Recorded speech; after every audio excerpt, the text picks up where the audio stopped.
But what I've tended to notice is that people who work in Bitcoin, they're very like meat and potatoes.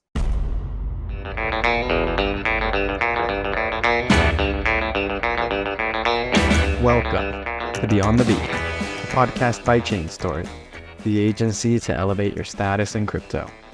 I'm your host, Pedro, and every week we'll be talking to the people in crypto media. We'll be telling their stories, their failures, their lessons, and whatever tips or tricks they've got up their sleeves. Welcome in, everybody, to another episode of Beyond the Beat. Super excited today to chat to an author, a brilliant author, brilliant journalist, brilliant friend, Roger Huang. Thank you so much for coming on, man.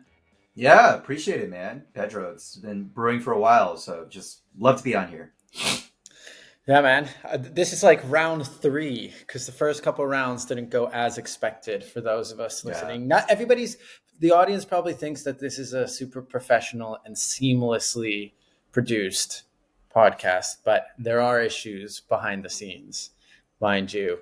But last time we spoke, you were in El Salvador, and I'd love to get your take on what the situation is down there, because yeah, I was there a couple of years ago, and people from the outside and from the inside are all hopium, and this is like the true Bitcoin country. But is it actually the true Bitcoin country? Yeah, let's start with the loaded questions first. Let's see if I can get banned from 4 or 5 countries. No. El Salvador is really interesting. Definitely. So Pedro, you may or may not know this, but I actually talk enough Spanish, survival Spanish, to be able to get around. So favorite pastime of mine. I was aware of this skill. Favorite pastime of mine is just to go around and talk to different people. They're always like, Chino o Japonesa. They're like so freaked out that there's like Asians around. It's not a lot of Asians in El Salvador. So it's a great entry point to get the candid thoughts of the people. Anyways, my understanding of it, obviously when I was there, you see the hat, you know who I am. Your listeners might not, but you do. So I kind of curated the experience. So I ended up going to a lot of different Bitcoin places, like Bitcoin restaurants, things like that, right? Like there's a couple of places like Good Beans, Azteco, like just shouting them out, but like businesses that are kind of known as like Bitcoin hubs, like they usually like host the meetups. So a lot of my experience was that, or like Adopting Bitcoin, which is a conference there. So it felt very Bitcoin-y because I was doing a lot of Bitcoin stuff. But whenever I talk to like the average person about it, it's not like there was more people than I thought that were adopting Bitcoin. Like there was a couple of surprising instances. Like there's a massage therapist who was just trying to take on Bitcoin, like a couple of other things. So do got to give a shout out to that. But yeah, I mean, I think that the country is still, like my sense of it, this was my first time in El Salvador, and I had not been there years before, when things were, I guess, less safe than they are now. My sense is it's a country that's still discovering itself in many ways. And I think that the locals care more about their safety than they care about Bitcoin, at least from a very shallow perspective. I think some of the people who have favorable opinions about Bitcoin are trying to adopt it. It's more that they have favorable opinions of Bukele. Now, that's a whole other can of worms. But, I mean, everybody there that I talked to, they were very open about, like, they love Bukele. It was mostly, like, the safety stuff. So we went, yeah. Yeah, no. I was just going to jump in, but both the times that I've been there, I've been shocked by, like, the amount of people who love Bukele. And I actually think it speaks really highly of your democracy and of like the functioning institutions in your country when people everywhere and of all walks of life speak so highly of like the leader of the country. I was just taken aback by that. But that said, there's 1 or 2 people, not going to name them, try not to get banned, but who were, they brought up the point. It's like kind of like, Bukele, things are good now, but we don't know. This is like kind of like my point of like, they're still discovering themselves, right? like there's still that unease, that kind of, I think it's kind of like an atmosphere thing. It's kind of like also like, it's not unlike, I've been to Mexico several times, and you know how they have the armed guards, and they're always like carrying like shotties, and then you have like these really high gates, and you have barbed wire. So it's a country that was kind of designed with an acknowledgement of like, I think like a few years ago the homicide rate was like 1,000 per million or something crazy like that, and now it's gone down to like 2 Yeah, I was per reading that today. It went down to yeah, 2 yeah, or yeah. 2.3, something like that. Which is lower So than it's like Canada, I two. think. So it's like 2 and like up to the knees. Right, exactly. But I mean, people like Bukele because he's solved this, but there are also one or two people who are very aware, like, hey, is this a temporary thing? Right? Is this like, you it's not like a permanent, you know what I'm saying? Like you snatched up everyone, put them all in a mega prison. If Bukele leaves tomorrow, let's say, for some whatever reason, they're like, what happens then? Right? And they've been through this before. The governments, like they had El Mano Duro, like the hard hand kind of process. So previous governments, not as much as Bukele has, like they haven't built like a large mega prison, they haven't shoved everyone in, but there were previous governments that kind of had a version of this where like crime decreased for a while, and then they kind of put their uh, hands on the brakes. Maybe the media criticized what was happening, things like that. I think the difference between Bukele is like he's got a little bit more of a like I don't really care vibe, so that might last a little bit longer. But it's still like there's still that kind of like tension, right? It's like we lived in fundamentally unsafe areas. Like Uber drivers were always talking to me about how like this neighborhood was so unsafe. Now I can drive it everywhere.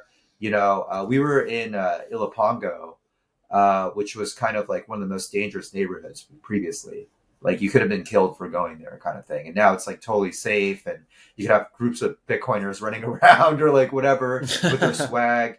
Um, so definitely very different, but it still felt like a little bit of unease there. And I was talking with someone. I mean, this guy I was talking to, he was trying to like really sell like Costa Rica, but it's people like they were making the point like Costa Rica's been around for like a lot longer in terms of that kind of semi-stable. It's not as safe as El Salvador is now, but El Salvador's safety and its Bitcoin adoption, frankly, are like very new and very tied to Bukele from what I can see. Where does Bitcoin play into all of this? Did you use Bitcoin at any establishment that wasn't like part of the Bitcoin, the quote unquote Bitcoin economy? And did you talk to anybody who's a local, or because I want to get like, I'm not really interested in like the people who immigrated there from abroad, like Bitcoiners, Yeah, because yeah, yeah. they're obviously going to paint one picture. I'm definitely more interested in what the locals are saying or doing. Yeah, how was that experience, like tying it into Bitcoin itself? Yeah, most of the week was very Bitcoin focused. So again, it's a lot of these expats that you're mentioning and people who came in. So not going to spend too much time on that. The few experiences we had, one time there was a massage therapist. So she took Bitcoin. It was actually her first time taking Bitcoin. But she said she was using Chivo and she couldn't figure out Lightning Network. So like trying to pay with Lightning was kind of a little bit of an issue. I think Chivo, like there is a way to accept in Lightning, but it doesn't work very well. Or I don't know, or I didn't really get it. That's just me. There was a guy, there was like almost like a craft. It's like the national craft market. It's kind of like where you go, you haggle for like, you buy like a couple snacks, crafts for like $3 USD or like whatever. And there was one guy who's very proud of the fact that he accepted Bitcoin and he had Chivo, but he would only do it if it was $20 or more. So I think it's like the on-chain thing. And so there's definitely people who are like interested, and there's a bunch of Chivo places like all over the place. I don't know if you saw the same thing in 2022, but there's a bunch of those different places. It feels like there's still like a little bit of a step of like, how do you get them onto, I think especially the people who are like merchants, it would be helpful to get them on Lightning and really understand like Lightning versus like sitting around and paying on-chain fees and waiting for confirmations. But there's definitely some interest there. And we were like kind of asking a little bit, like, oh, why are you accepting Bitcoin? And, just like, it's good. And the national craft market, again, just trying to tie that back to the whole Bukele thing. It's like they're all selling Bukele swag. It's kind of like a wild thing to see. There's like a cutout of Bukele in the craft market. So I do think there's a little bit of that. There's a little bit of like, hey, it's the Did you future. buy yourself a cutout of Bukele? Did you take No, any I'm Bukele not. swag home? No. I'm not quite. I'm not quite at that level. I think one of the Maybe things, and next we can time we talk about visit. this.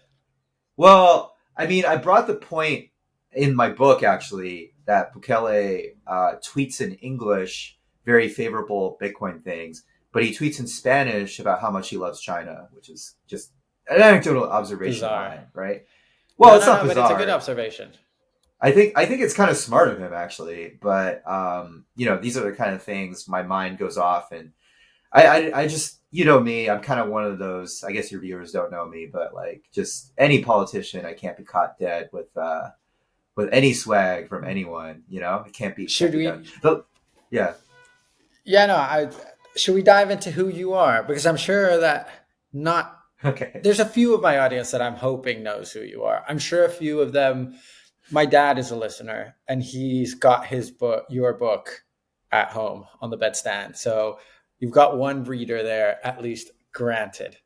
Do you want to tell us a little bit about yourself? Because you've been writing for Forbes about Bitcoin since 2014.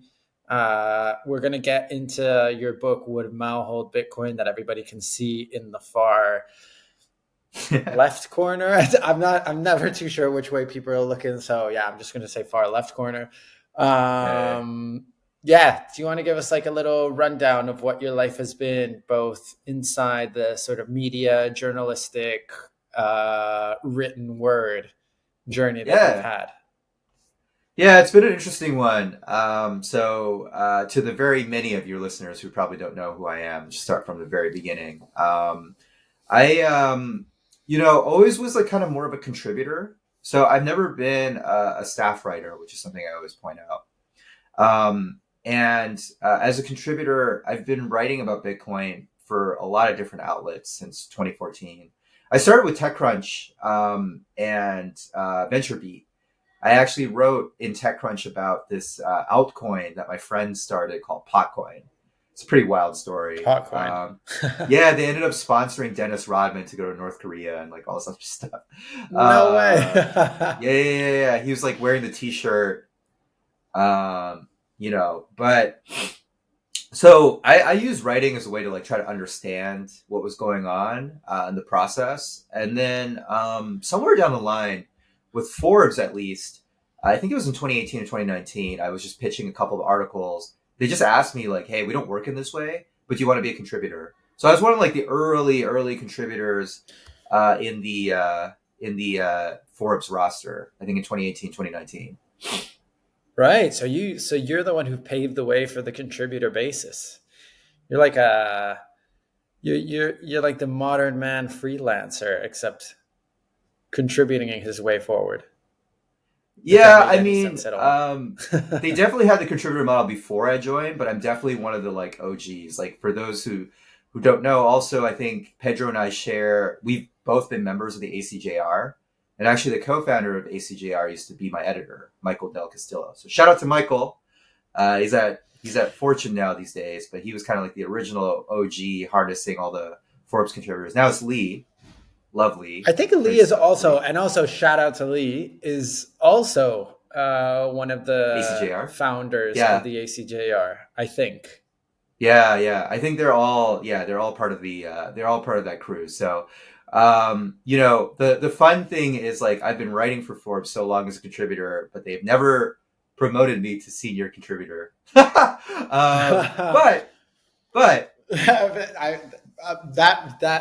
small little overlaps aside, or is this you're going to make your case right now on camera why you should become a staff contributor?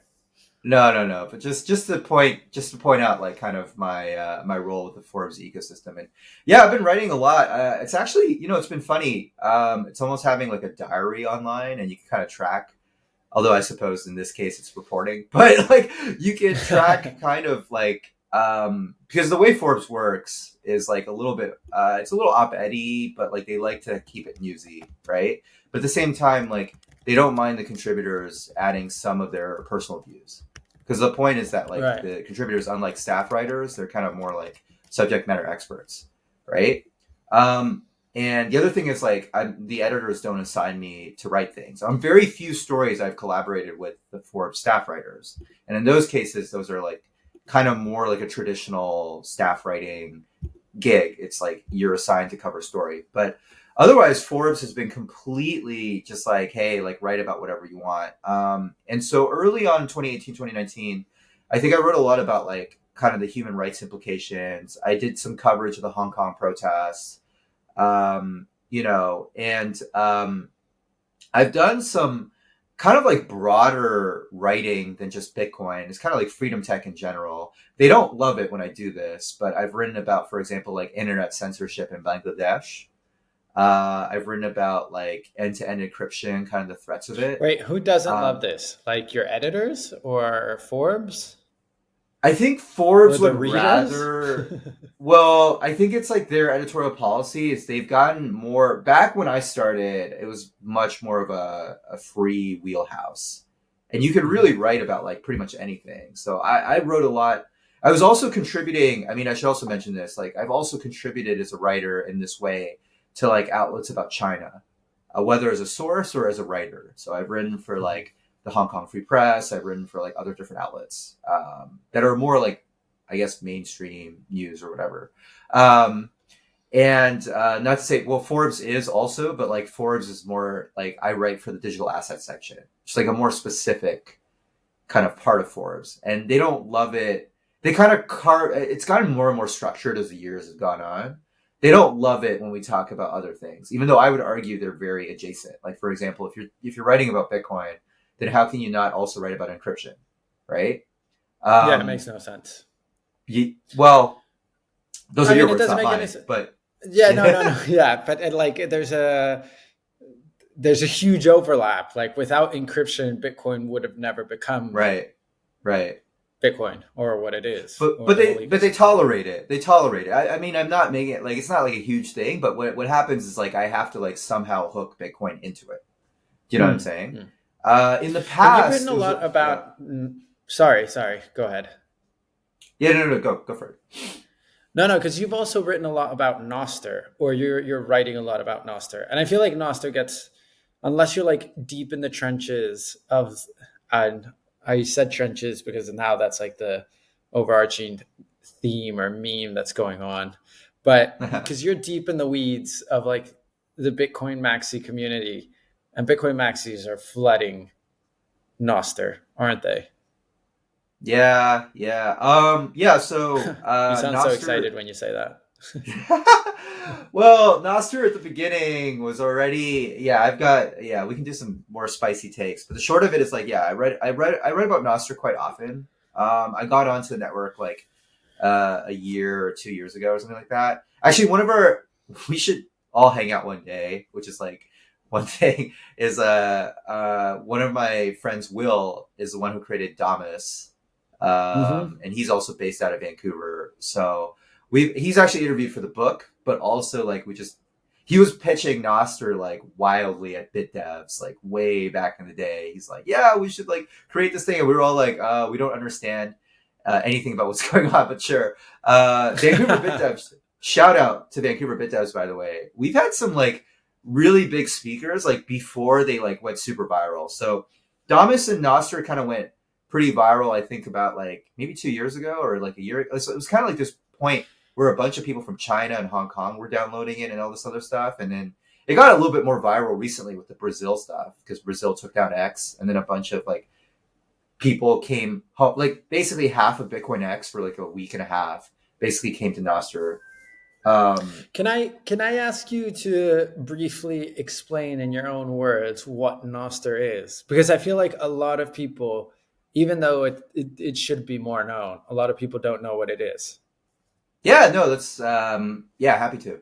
So Nostr, the short of it is Nostr is kind of this decentral. Like, I know it's kind of a buzzword, but like it's a social media network, right? Right now, it's more than that. It's basically a way to generate a private key and a public key similar to, I guess, similar to Bitcoin, and also for some of your other listeners who are like crypto adjacent, right? Like you get a private key, you get a public key, but the difference in this case is that your private key, which is called the end secret, is linked to your ability to authenticate to a public key, which then is kind of like your social profile. So you have like posts and different things. And then there's these things called relays that take the things that you post, or take the things that you create. And these can be like audio podcasts. These can be like notes. Notes is the most common form, and notes are basically kind of like tweets, right? Mm-hmm. So most people think of Nostr as like decentralized Twitter, kind of like a blue sky. That's a little bit more limited compared to what it really is or has the potential to be. It really is like a private key, public key pairing that allows you access to many different social functionalities. Like, for example, the ability to listen to podcasts. It's been more associated with Bitcoin because people, the clients, like, for example, Damus, the one I mentioned, and others usually have like the ability to send zaps for posts. Is like one of the big features. So the idea is you can zaps is when you pay Bitcoin, like you sort of tip. Yeah, exactly. So I made some dumb meme joke yesterday, and someone tipped me like 2,000 sats, and then that 2,000 sats like landed in my wallet. Like that's like kind of an example, right? I think it's gonna be really funny. So like you're like a Nostr whale now. Yeah, no, I'm totally a Nostr whale. I think it's gonna be really funny when it's like the tax authorities come and they're like, "Oh my god, look at like Jimmy Troll 69 has sent like but 22 like this many sats. Like, is this a taxable event?" Like, I think it's kind of funny. It is kind of like public displaying. Like, and anyways, I think for most people, Nostr now is going to just look like Bitcoin Twitter. I mean, that's the reality of it. It's going to look like a more hardcore version of Bitcoin Twitter. Quite a few people who used to be in Bitcoin Twitter have left and become Nostr only. I do find that most of the posts are Bitcoin related right now. I think that's probably like the number one weakness of Nostr. The number one weakness of Nostr is if you don't. That's the reason I'm not on Nostr. Yeah, I mean that's fair. I mean, it's just like an echo chamber, and there's nothing more boring than an echo chamber. There are some cool segments. Like, what I always encourage people is to look at like other languages. So in the book, I talk about like people in China who are using it, and that's kind of cool. And they're a little bit different than the usual crowd. For example, there's this guy who's like the Prince of Mando Pop, and he uses Nostr, which is kind of cool. It's like if Taylor Swift was using Nostr to like orange pill people. But yeah, it's a lot of, I mean, a lot of the discussions are like freedom tech and like, you know, but it's kind of cool. Like I always tell people, like, for example, like there's Chinese people in Nostr who are not to dox anyone or whatever, but like they go around and they're talking about how to evade the Great Firewall. I find that really cool. And there's also other corners of like, even in English Nostr, there's like cooler corners. I don't like participate in it as much. I heard from some people that like some parts of Japanese Nostr are just like absolutely flooded with like cartoon porn or something. There's also like photography sections. It's like the cornucopia of like humanity, the ugliness and the beauty of it. It's all kind of, so it's like a modern day 4chan. I don't know if you ever jumped on 4chan, but like, I mean, it's obviously not the same, but like it feels if it's that sort of cornucopia where you have everything, the good, the bad, the ugly, and the beautiful. Like, I feel like that's what 4chan was about. Although 4chan obviously aired more on the ugly and horrendous and insane. Yeah. Well, I was never explicitly a part of the 4chan hordes, as Pedro, you clearly have been for your entire life. I mean, I was exposed to it. Maybe that would explain some of my behavior online. No, I actually think I'm pretty all right. But I was exposed to it a few times. You were exposed to the 4chan mad virus. I do think there are two big differences. One is kind of the strength and weakness of Nostr, which is everybody is part of the same tribe. You didn't, I mean, 4chan, I wasn't really a part of it, but I've understood, like, it's a little bit different, right? In the sense of, like, there are slightly different camps and, like, things like that. Like, in Nostr, I mean, yeah, one of the weaknesses we're talking about is, like, there's not that much diversity. But it allows you to be, like, pretty nice to everyone. Because everybody at least shares, like, Bitcoin or, like, whatever in common. So, there's a strength and a weakness. I do find the interactions on Nostr are, like, more pleasant than the average, or like people don't tend to get into like huge fights or drama. on Nostr, but that's part of it because it's a monolith. So it's kind of like you're talking to like, it almost kind of feels like, I don't really go to church either, but it kind of almost feels like what like a church might feel like, maybe. I don't know. It's like everybody there, like they kind of have like their discussions. And then another really important thing is like, yeah, you can be anonymous, but most people aren't anonymous. And so they still rally around their public identity. Because I think the Nostr's killer app is like, in all the trade-offs, like one of the things I'll say is like Nostr's technical design really trades off censorship resistance above like pretty much almost everything else. So essentially Nostr really, and we can get into the technical details, how it's run by relays, how like when you make a note, there's a bunch of relays that can kind of propagate it and like et cetera, et cetera. But the short of it is like Nostr is really good at like making sure that if you post something, that thing can't be removed from the network. It might not be displayed by some relays, but like if you posted something, it will exist. But for example, one of the trade-offs for that is that user privacy is not. So for example, if you send DMs to one another, the metadata can use, depending on what standard you use, but the metadata can leak, right? So there are some trade-offs, and the reason why those trade-offs tend to be the case, and I know there's like people are working on Nostr the same way they work on Bitcoin. So there's NIPs, which are similar to BIPs, right? It's like Nostr improvement, Bitcoin improvement. So these things are getting worked out.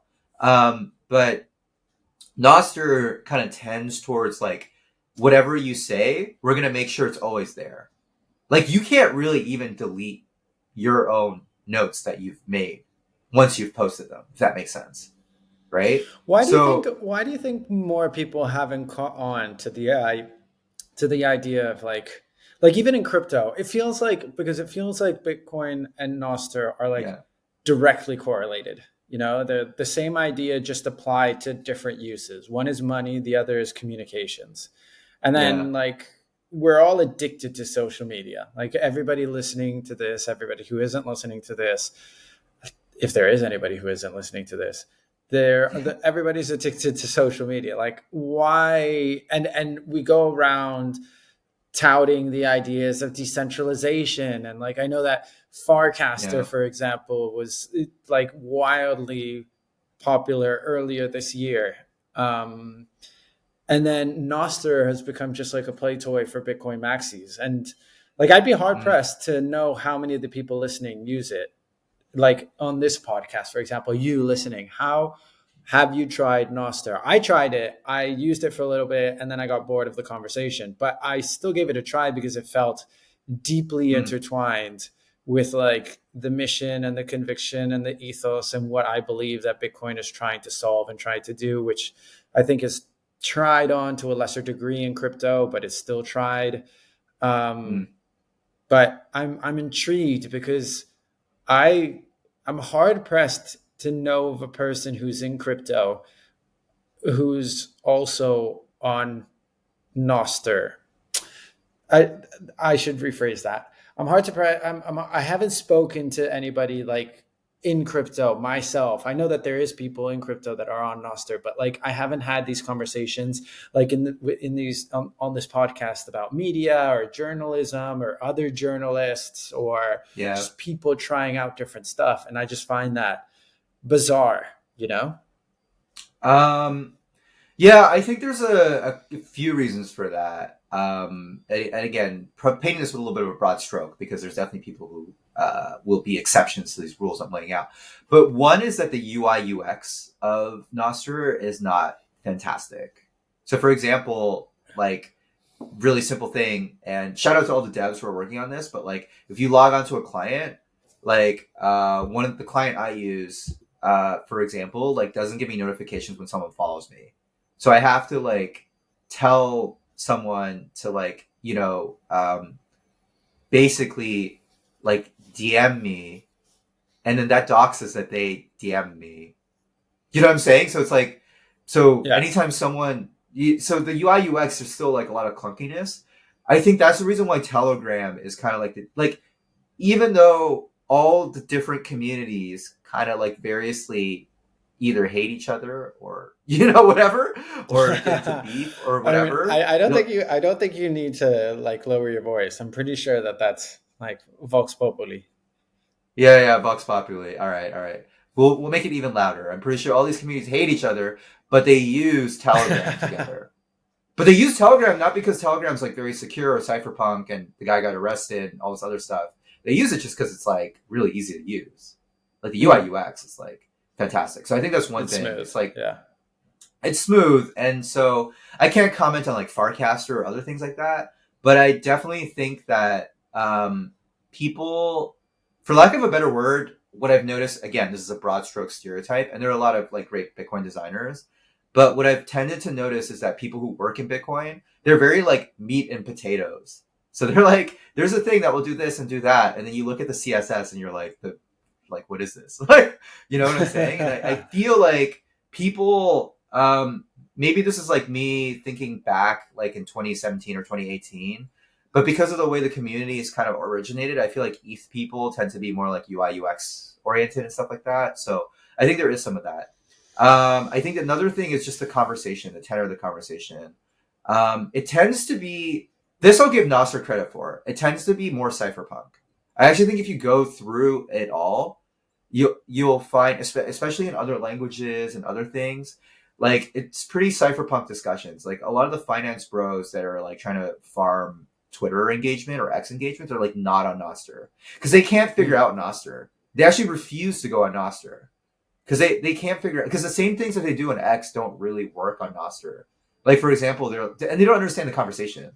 Like people on X Twitter who are like the finance bros who are like, oh, I think Samurai's arrest is a bad look for Bitcoin, or things like that, right? Like you don't say that on Nostr, get like killed.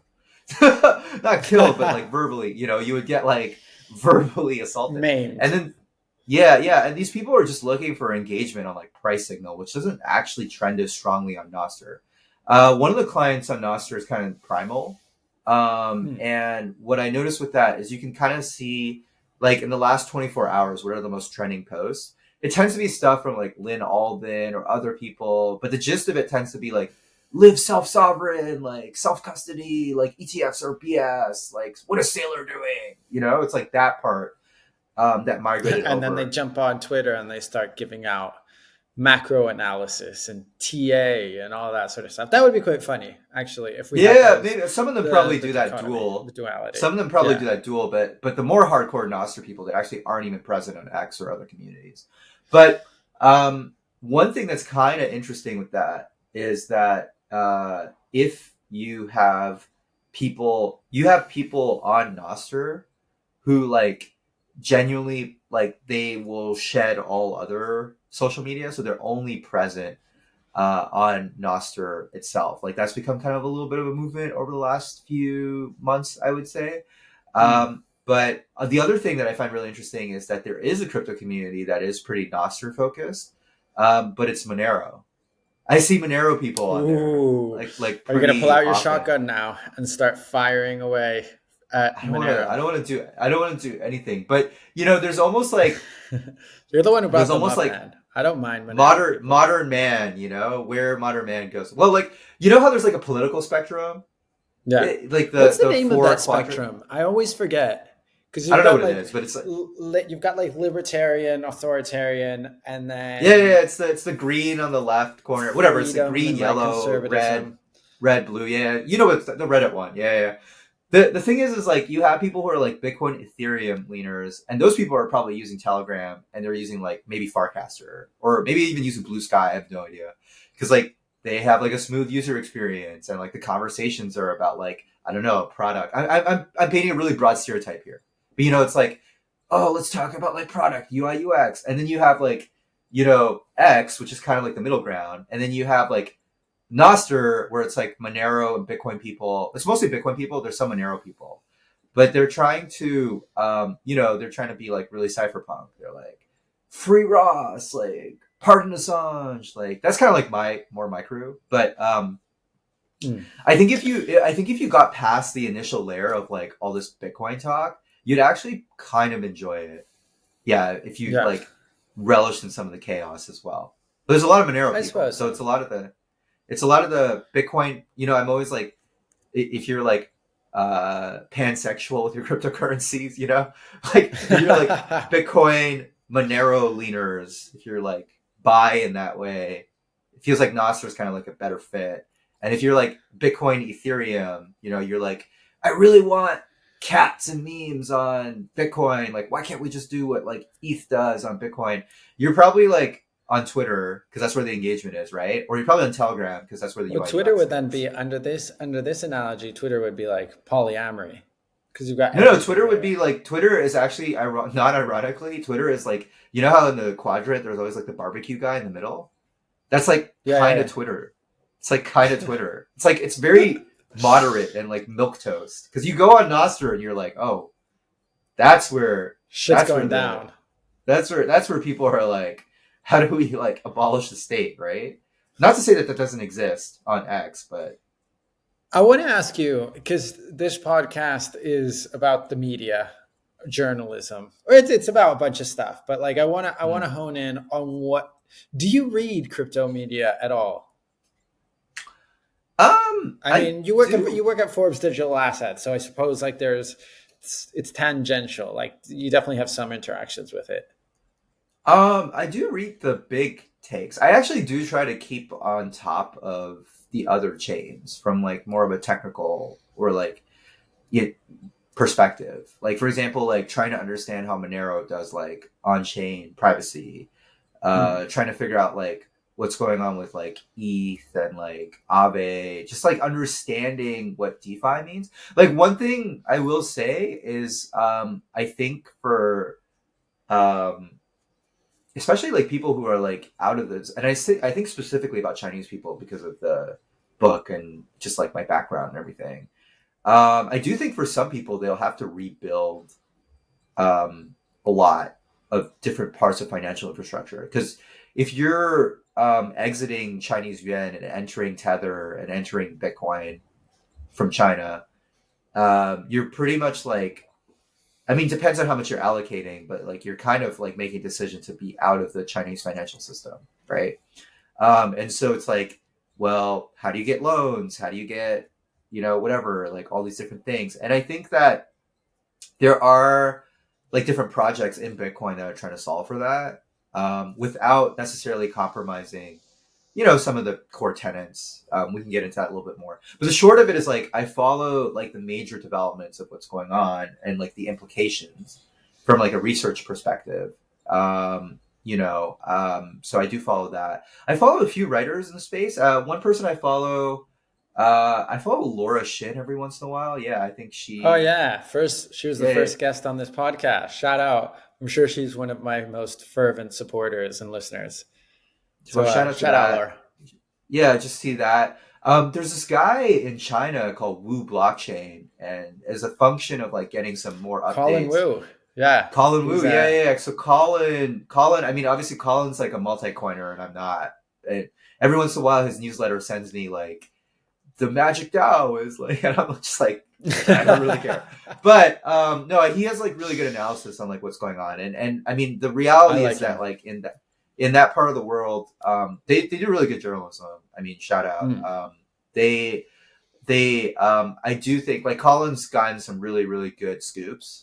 Like for example, the Hong Kong ETFs not allowing mainland Chinese and things like that. Like he's pretty plugged in. The fact that he's a multi-coiner, I mean, like it helps me understand a little bit like the mentality because the reality is like, and I wrote about it in the book, like a lot of people in Hong Kong, China, they're really interested in like Web3 and tokens, right? So like even as like a writer, researcher, you have to like acknowledge that's true and like kind of see what's going on there. There's also my name is blanking on her, but similar to Colin, there is another like Chinese kind of influencer. I can't believe I'm blanking on her name. But anyways, if I recall it, I'll send it back to you. But it's in a similar vein. It's someone who's like a multi-coiner and who's been tracking like the EOS and the ecosystem in China for like a while. Yeah, yeah, yeah. Though the latest thing she posted, this is like the latest I know about. If you want to know how much I'm up to date on crypto, I guess like the latest thing I read was like, wasn't there some like crypto VC guy who like spiked? a girl's drinks. Yeah, that I mean, That's to be fair, that happened like 2-3 weeks ago, so that was quite recent. Yeah, so I'm not So that far behind. You're not that out of the loop. I mean, you I'm try not to that far pretend to be behind. out of the loop. You're not that out of the loop. That was I know really recent. Vitalik. I know Vitalik sang during Token 2049. It was super cringe, and then like Edward Snowden came and he was like, "I'm paid a speaker fee, but I hate ETH." So like, I know these things. I know these things, but I might have been paraphrasing that. But yeah, so I'm not that behind. I do read. I do think there are a lot of. I mean, I read your pieces. Actually, are you crypto media? So like, I do actually read your pieces every once in a while. Wait, did you just say I read your pieces and then you asked if I was crypto media? Surely, if you'd read them, you would have known that by now. No. I know. But like, I don't know. Like, how do you do? I think you're crypto media, but look, we live in a No, world. I define myself, no doubt, in crypto media. I mean, I used to work for the Defiant, so like the Defiant is like mega crypto media, super DeFi, that sort of stuff. And like now at DL News, I do markets, and so I guess I'm a little bit less in the weeds of like crypto, but it's still crypto. I mean, it's undeniable. But yeah, I'd still say I do read media. That. I was a big fan of your work with Defiant, man. Like we had Jordi Montez, the true original story. People don't. That was it. That was the scoop to come out of Bitcoin 2024. I get like no scoops, and then the ones I get, I just give them to Pedro. That's the only. I'll take it, man, and that's what's propelling your career forward. I feel like since that moment, you've been nonstop on the podcast trail, just giving out interviews.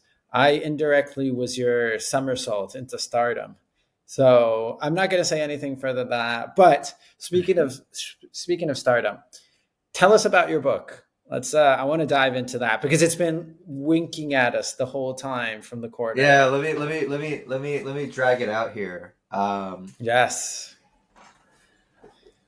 So yeah, for those of you that, it's the opposite. This is the book. It's the other way around, but that's Would Mao Hold Bitcoin? And That's such a great title, dude. Like it's powerful. It's just so good. I've gotten different opinions from people on this. Like some people think it's illegal in China. Like I definitely had a few people who have been like, I don't want to bring this back to the mainland. I mean, understandable, but I'm just talking about from a highlighting, sort of grab you, like alluring perspective, like a headline that you look at and it immediately makes you stop. Like that's what I mean. Obviously, it could be dangerous to take that in to mainland China. Well, I mean, it's just someone came up to me at one of the conferences, and he's Chinese, and he was just like, "I bought the book because of the title. This is so badass. I had to buy it." So it's a very polarizing. You know, I've had different responses. Someone came up to me. He's like, "Your book is too political. The cover, I can tell." I'm like, "I don't know what that means. I have a person on the cover, yes, who is political, but like, I don't." But yeah, that's the book. I spent 2 years of my life writing it. I can go right into the process for those of you. Pedro, when's your book coming out, man? Like TBD. But I can go into the process, can go into what I write about, can go into the podcast tour that Pedro's somersaulted me into. Anything you want. I mean, take it whichever way you want to go. Like because like books are a big part of my life. And we'll get on that subject towards the end, but I'm intrigued by the process, why you wrote it, what it's about. Like, feel free to shill, man. I'm shilling it. Well, gonna put it up for an appropriate amount of time. Would Mao hold Bitcoin? But listen, like the reason why I wanted to write it is a continuation of stuff I talked about. Like being a contributor was always about like having access to people and then being able to understand and learn. Even to this day, I haven't really gotten it's a weird thing to say, but I don't really work in the Bitcoin industry, if that makes sense. Like I consider myself as someone who is part of the ecosystem, has written a lot about it. But to me, it's all been about like understanding it more deeply. The book was really like, to be honest with you, like what really happened was I'd written about the digital yuan. like in 2019, 2020, or like whenever it was coming out. So I was kind of one of the first writers to write about it, and quite a few people started citing me and stuff like that. And one day, The Spectator reached out to me, and they were like, "Oh, we really want you on our podcast to like explain to us what's going on with China and the digital yuan and like Bitcoin." And I was like, "Oh, that's interesting." It never ended up working out. I think I like replied to their message too late or something like that. But it got me thinking. I was like, "Hey, I'm writing all this stuff about Bitcoin. I'm writing all this stuff about China."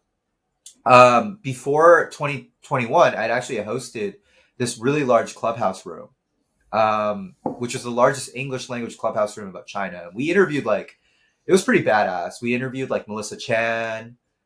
She was the first journalist to be foreign correspondent to ever be kicked out of China when she worked for Al Jazeera. It's a pretty wild story. She went around Beijing and she was kind of like going around, and she had a photo of the tank man. And she was kind of like, "Hey, like, do you know who this is?" And there's like all these Chinese students are like, "What?" Like, what's going on? Did a bunch of people know who that was? Well, they didn't say on camera, but it was a pretty wild Okay. thing to pull, and she did get her visa revoked out of it. But good, like Melissa, different people. I'm trying to remember, but anyways, it was kind of cool. We had like some of the Hong Kong. Actually, one of the coolest rooms we had. One of the last rooms we had was when China banned Clubhouse. They wrote like an op-ed in Global Times that said like Clubhouse is full of lies, and then the country took down Clubhouse. And then during that time, we had this crazy room with like 5,000 people. It's kind of like Twitter Spaces back in the day, before there was really Twitter Spaces. We had Ai Weiwei join and like all this stuff, and Ai Weiwei was talking about like how he felt. Yeah, it was like pretty rad. One of the That's coolest. cool. I guess I'm like doxing myself, so I can't ever go back to China, but like whatever.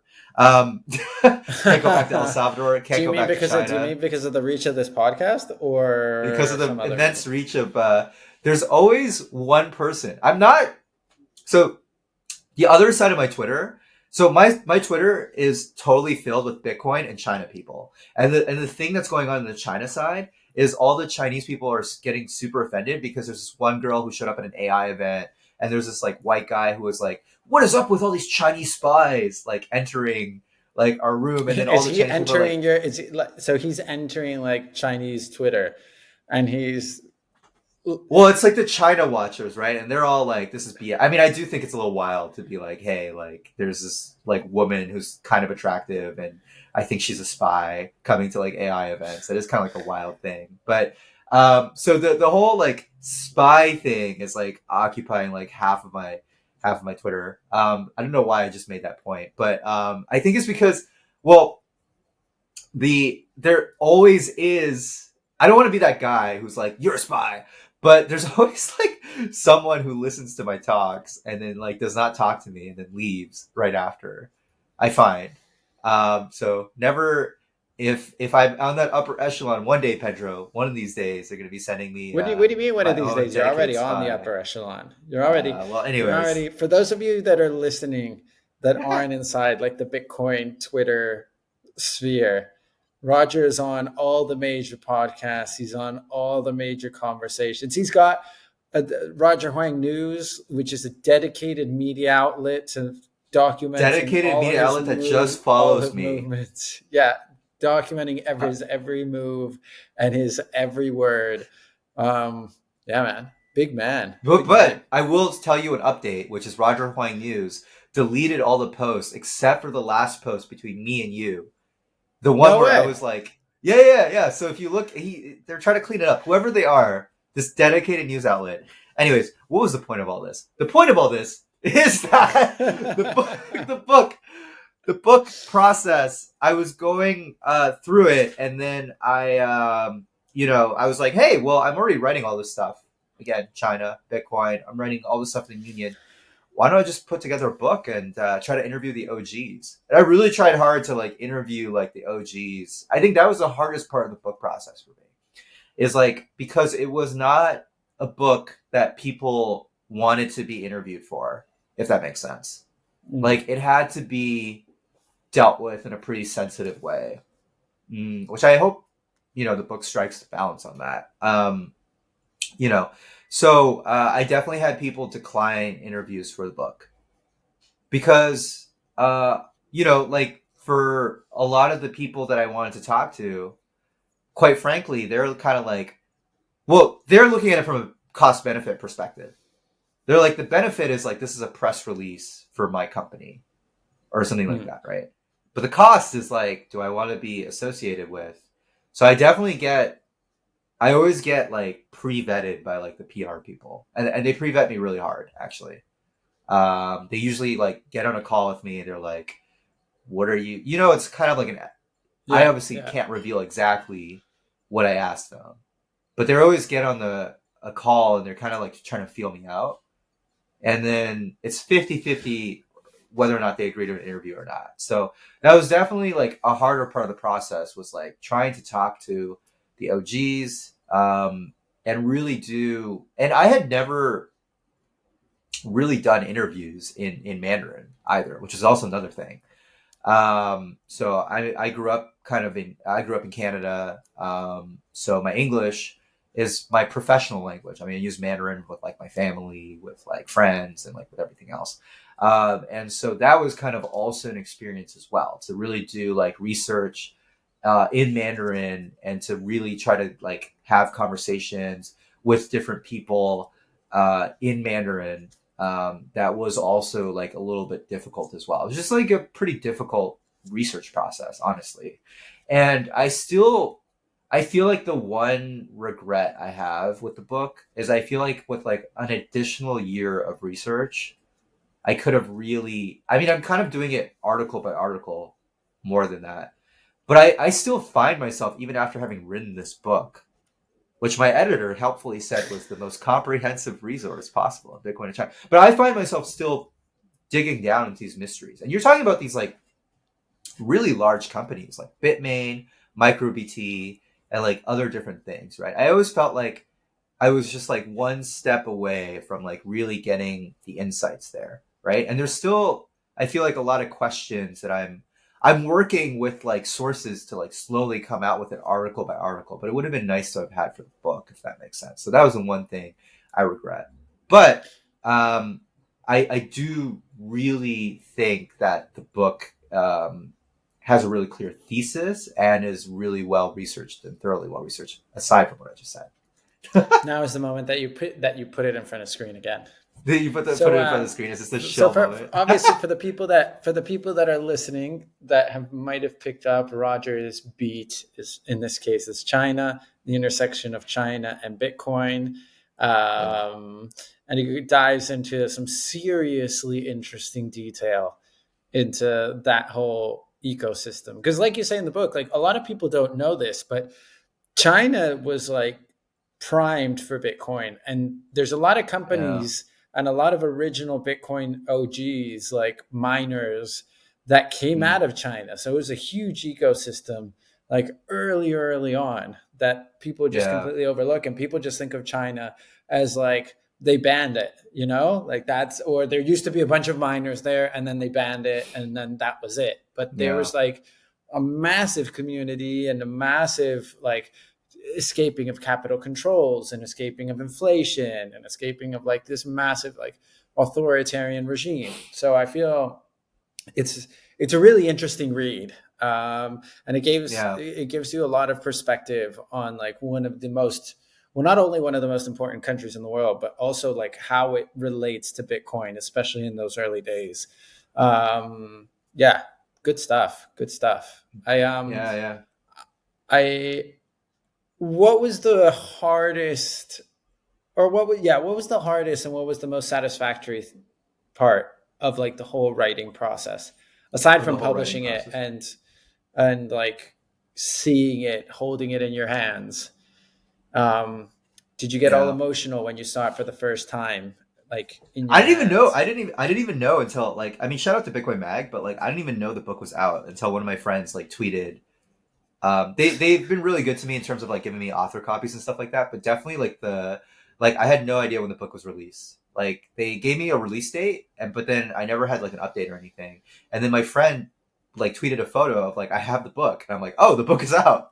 So that was kind of like how I got it. But no, Bitcoin Nashville was kind of like the launch event, I guess you could say, for it, and it went really well. in terms of that. So that part was really, really satisfying. It's been really satisfying, like the conversations I'm having as a result of the book. So one of the harder parts, but one of the more satisfying parts, is I've been on this like physical book tour. And for other writers, I both highly suggest it, but also like just be aware that you're going to be really tired. And it's really hard. Like the logistics of it, like don't really make a lot of sense, to be honest with you all. But the experience has been really satisfying. It's been really more like having conversations with people. Like I have conversations with Chinese people who are great thinkers about Bitcoin as a result of the book, for example. And that's only happened because I've had the book. I've been like going around conferences, I'm giving talks and stuff like that. So that's been really satisfying to both have the book in hand, but also I find like physically selling them and actually getting to know people who are interested in the subject. Like we met over, and you got a copy of the book, I signed it and everything like that. And, so that's been really, really satisfying, albeit very exhausting. I think, it's funny. I always thought the most difficult. So for me as a writer, I actually like filling out blank pages is like my strength.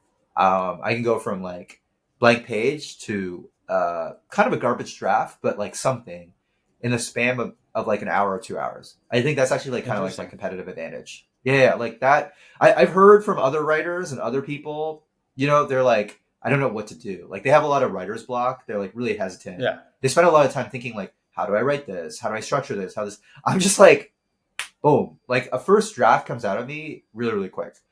But that's the editorial process. I'm like a word vomit kind of guy. I'll grab the first draft and I'll just throw everything that I can. I won't even think if it's good, bad, or isn't. I'll just toss it on, and then afterwards I'll be ruthless. And I feel it works so much better. We're designed for like this era of like simultaneous, like simulcast, like just like, hey, let's live stream and like what's going on. Like Pedro just showed up. He's having like a drink and he's just like, what's up, Roger? Like, how's the question? Like that's the strength for both of us, I think. I thought the hardest part would be like the line edits and like really feeling like, oh, this is my baby, it's being taken away from me. But actually the hardest part was the structural edits for me. Yeah, I think it was the first time I went through like a robust structural edit for books, because I had previously self-published 2 books, but I never had them I had no idea. Yeah, but they were like very small, like Amazon. Like one of them is called like Startup Blackjack or something. It's like terribly reviewed. Like my dad gave a positive review, and I think like everybody else is like, this is a terrible one. This is like something I wrote when I was like 20 or something. Funny, that's pretty legit. And what's the second one? It was I've published like a couple, not like books necessarily, but they're more like guides to interviews, stuff like that. I have like on my website like a guide to how to become a software engineer without a degree. Anyways, all this kind of stuff. But like it's more like a self-published kind of thing. Yeah. This is stuff from like a while back, but I never had them structurally edited. And I actually, for this book, I hired a structural. By the way, I strongly suggest that, like, if you're not going to get it line edited, at least, which I also suggest, but like the structural edit was, I think, really, really important. I think that was a really hard part, because I was moving around stuff, like completely changed, like the book completely changed. And I think it ended up being much better. I think in hindsight, what I would have done if I had more time. So that's the other thing. Like I was working on the book while I was working full time. So it was a little bit nuts. So I was really doing the book like by nighttime, during the candle night, and all this other stuff. So I with Bitcoin Magazine's publication process, I had to like kind of like rush a little bit, because I didn't expect them to accept the manuscript as quickly as they did, if that makes sense. I kind of thought they would give me like they would come back to me and be like, hey, this manuscript's still like in a pretty rough state, like maybe take 6 months and like fix it, right? But they were really like at it. They were like, okay, we'll publish this, but only if you get the manuscript ready in like literally 2 weeks. So that was kind of like, I pretty much like took time off work and like was really like writing through it to get that through. But the hardest part was kind of like those edits in combination with the structural edits, like really getting to like the absolute deadline. And towards the end, I think this is why, maybe this is more of my personality. I think there's a lot of things I love about the book. I love the anecdotes that I was able to get. I love like how it all came together. After the structural edits, it was a very beautifully arranged story. At the beginning, it was total chaos. And I spent 3 chapters talking about China's 1980s history, which was probably unreadable for most Bitcoiners or crypto people who have the attention span of a like, let's, some people who are just literally like already telling me like, can this be on an ebook? Can this be on a podcast? Right? Can you just like explain this to me? Be on a I already had, podcast in like 1.75x. yeah, exactly. So it definitely helped, but that was definitely the hardest moment, which I had to combine. I was still moving the structural pieces and then starting to do some line edits of my own while working with an editor that was doing line edits. And that all had to happen at the same time because essentially, during the publication process, I had to go through it. And then I wasn't able to get readers. I was only able to get reviewers. And there were some really good reviewers of the book, like Matt Pines and Gladstein wrote the foreword. So all really good stuff. But I wasn't really able to get like, I think if I were to do it again, I would get like chapter readers almost. Because Right. one of the things I realized after is like, because I've never written a book in the style. So the book was edited by someone who was very focused on the styles and the mores of Bitcoin writing. So like some of the things we mentioned, like for example, like Bitcoin capital B for the network, small b for like the token, right? That Um, every like something that every single person gets wrong. So everybody in crypto media needs to get this right, and I'm going to stare straight at the camera. There's 3 ways to write Bitcoin: Bitcoin with an uppercase, which is the network; Bitcoin with an uppercase, which is the software; and then Bitcoin with a lowercase, that's the monetary unit. And I see this yeah, all the time, and I get edited all the time when I write it properly. And they're like, no, no, no, it's got to go with an uppercase. It's got to go with an uppercase. Like, no, it's just wrong. yeah, So, yeah, yeah. So that's a small little bit of editorial guidelines. right. So for me, I wish I just had someone with that level of detail for China because it was my first book on Bitcoin, but it was also my first book on China, and the Bitcoin editors just had like no idea. Hmm. That's all good though. Whether they had no idea whether to write China with an uppercase or a lowercase. Well, I'll give you one quick example. I think at one point, they control F'd Yuan, Yuan, and made every instance lowercase. But I had also mentioned the Yuan dynasty. So that was also Mm. lowercase as part of that. So it's just, I understand it because it's like a Bitcoin press, right? So you don't expect them to, but I probably should have had more China-based reading. That's kind of like my take of that. But that was the most difficult part. Most fulfilling part, just to sum that up, most fulfilling part, getting the book in the hands of people, meeting awesome people like Pedro through the book, tons of Chinese people who are interested in Bitcoin, and I guess you could say crypto writ large because a lot of them buy Tether. So regardless. Um, and then the most hard part was I had to kind of like cram structural edits, line edits, proofreading all into like basically a 2-week period. All right. Well, yeah, sounds like an intense piece of work. And on that note, I want to ask you the final 2 questions because I feel like this is the proper segue into the same 2 questions that I make or that I offer every single guest on the show. And because you're an Let's do it. author and you've got a book, makes it even better. What book are you reading right now? And obviously, would Mao buy Bitcoin aside, what book do you usually recommend? I should disclaim this by saying it doesn't have to be a Bitcoin related book unless that's the book that lately you have been recommending. Obviously, it is the book that you have been lately recommending. But yeah, to the non Bitcoin folk out there, uh, what would you tell them to get their hands on?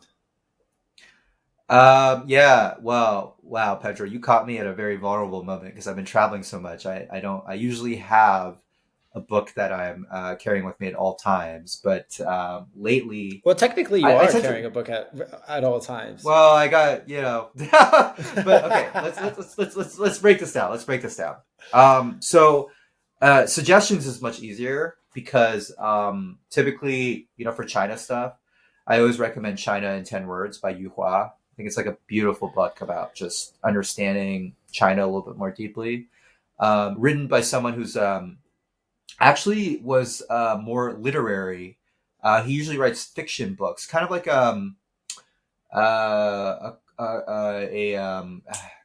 anyways, like kind of like not like Kafka-esque, but like kind of maybe Salman Rushdie, like magical realism, but like in a more Chinese kind of context. But he actually wrote a nonfiction book, and it's his hardest.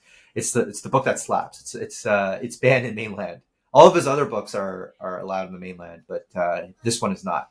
He kind of writes Interesting. about the same themes, but in fiction, it's a little bit easier to disguise, if that makes sense. Like if you're talking about power in a fictional setting. So that's always one I always recommend. I mean, in terms of like what we all do, I think a book that I've been recommending lately, there is like I did read Resistance Money and National Security in the Digital Age. I think these are pretty solid books. I want to say that like I haven't read it, but normally people ask me like, "Oh, what's like a book?" I think based off of like the way Aaron writes and the way Aaron talks about things, like the Genesis book is probably a really good read. I haven't had the Ah, opportunity to I, actually read it right I got now. my hands on that. The Aaron von Yeah, yeah, Virlen. yeah. Yeah. Yeah. Just I've gotten a little bit more like closer to the way Aaron writes, just because I've also worked with Bitcoin Magazine on a few things. And I was watching his PubKey talk actually. And I think even Mhm. though I haven't read it, and normally I don't suggest books that I haven't read, that would be one. And as to what book I'm currently reading, Gods be good. Which one is it? The one I'm currently reading. For a while, I was grinding through this book on like Cambodia, and then I just like Okay. stopped. But now you've got me. So usually what I do is I go to the Vancouver Public Library and I just borrow a book and kind of get it out. Oh, one I recently bought and I should start reading. So I'll tell you the book I'm currently reading, or the last book I'm currently reading, and then one that I really want to start reading that I had bought, but that's kind of on my bookshelf. I've just been traveling so much, so I haven't had. I don't like bringing books anymore with me when I travel because they tend to get wrecked because I tend to be like Mm. a not a gentle traveler. But the one I'm currently reading is a history of the Aztecs. It's I think the Second Sun is I think what's called Second Sun Interesting. book. Yeah, it's like I'm actually looking it up right now just to make sure I get it back. Fifth Sun: A New History of the Aztecs by Camilla Townsend. Love reading these kind of like history books that are kind of all about. It's kind of one of the things about my book is I hope it casts history in kind of like a different light. And it was interesting, even in the first few chapters, to really understand the mythology of like the Aztecs, and there's a broad stereotype about them, and to see how much is true and not true, I think is really interesting. The book that I have on my bookshelf that I bought, this must be in like a month or 2 months ago now, and that needs to get started whenever I'm settled in. I think the holidays. I did actually physically acquire a copy of Putin's Russia, which I've been looking for a while. That's Mhm. by I can never pronounce her name, but the Russian journalist Anna Skayava, whatever. I can't pronounce her name, You which is nailed it, really dude. You nailed it. I mean, which. Molly Zuckerman, who's a Russian literature major, hopefully she's listening in. She'll be able to correct you. I have no idea It's how to really pronounce it. really So bad. It's really bad because she's actually one of my personal heroes. She was like assassinated for her reporting on the Caucasus. Anyways, because she reported on the Chechen War. So she wrote a book about Putin, and I actually been looking for it for a while. It's just like it had not, because I usually what I do is I buy secondhand books, Mhm. and then it randomly popped up in a book in a bookstore near me. So I was like, oh, so anyways, those are the books. Nice. So Good recommendations, and hope you get onto the ones that you want to read soon enough. yeah. Um, Roger, thanks heaps for coming on, man. This has been wonderful. This has been brilliant. It was a different conversation than what we usually have, because sometimes we like nerd out about media and journalism, and this time we got to nerd out about Nostr and Bitcoin, um, and books. So yeah, man, thanks heaps for the time. Thanks heaps for the energy. And to everybody listening, Roger Huang, would Mao buy Bitcoin? That's the one that Would you Mao want to hold be. Bitcoin? Would That's Mao not hold good. Bitcoin? Sorry. This is the moment that you pick it up, that you show it one last time. Where do people find you if they want to subscribe? Yeah, Roger Huang News. No, don't follow Roger Huang News. I thought about throwing that joke out there. Roger Huang News Yeah, is the media outlet that's following Roger around. It's every movement of you mine. should give Yeah, them a follow regardless, because it's always a pleasure. uh, But that yeah. aside, I've tried everything with them. I DM'd them. I followed them. I tried to ask them who they are. Whenever they comment, I say like, that's great. But they are likely we don't know, and that's the thing. I don't even know who they are. I can't even say he or she. it's They the are. But CIA, if you want to man. It's follow your CIA the agent. yeah, I mean, whatever, man. We all will have one eventually. It's gonna be automated. They had just like an AI agent after us. But for those who want insights straight from me, which I'm not saying you do, but at Roger H 1991, that account looks significantly more sketchy than Roger Huang News. But trust me, that is But it's the real the thing. real that is the real me, which That's is the ironic thing. The other one, for those of you that don't know, this actually happened because I started following Roger Huang News, because it's got a nice HD face of Roger there. And we started commenting. I uploaded a photo of us from Nashville, Bitcoin 2024, like cool people that I met, this and that. And then actually, I think Lee was the one who told me. She's like, "Yo, that's not Roger." And I'm like, "Wait, what?" oh, I'm glad Lee And then, knows. I'm glad Lee knows the difference. yeah, no. She's the one who alerted me. And then you said something. And then yeah, if you jump on Roger's profile, you're going to see the photo of obviously some super important historical Chinese character that I don't know who it is, but it'll look sketchy as fuck. And you're just gonna be like, "Is this real?" So Also, I'm not people will verified. understand the people will understand the. Are you part of the blue check dissidents? Yeah. I mean, I'm one of those soft leaners. I'm trying to lean out, trying to vote with my feet out of Twitter, but I can't. I can't sacrifice the like 4,000 souls that are following my journey. I mean, besides, I'm not sure Roger Huang News is ready to make the jump either. So you got to be thinking about them as well. It's important piece Got of an your important part of it's our lives now. it's an important part of your attaché. So but yeah, man, thanks heaps for coming on. Everybody, remember to subscribe. I always forget to say this in the beginning, and I said before this episode that I was going to remember in the beginning. But yeah, remember to subscribe, buy Roger's book, shill it to everybody, go to China. Maybe don't take the book with you. Thanks for listening in. See you next week. Thanks heaps, Pedro. Peace.